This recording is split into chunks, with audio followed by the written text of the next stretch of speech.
बोलिए श्री विष्णु भगवान की जय, लक्ष्मीपति नारायण की जय। पापन कुशा एकादशी व्रत की कथा।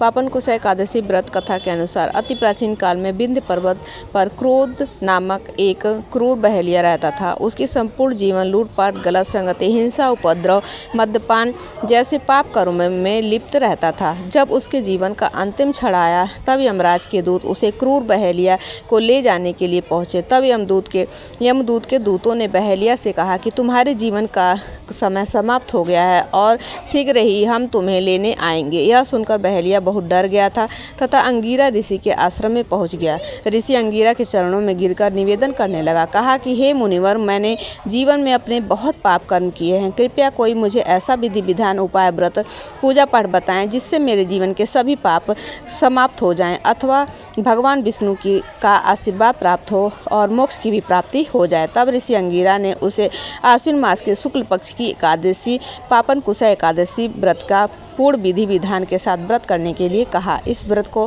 पूर्ण विधि विधान के साथ करने बहेलिया ने किया और जिसके परिणाम से उसके सभी पाप कर्म समाप्त हो गए और पुण्य फल की प्राप्ति हुई। उसे श्री हरि विष्णु भगवान का परम आशीर्वाद भी प्राप्त हुआ, जिससे उसे मोक्ष की भी प्राप्ति हुई। बोलिए श्री लक्ष्मीपति नारायण की जय, विष्णु भगवान की जय।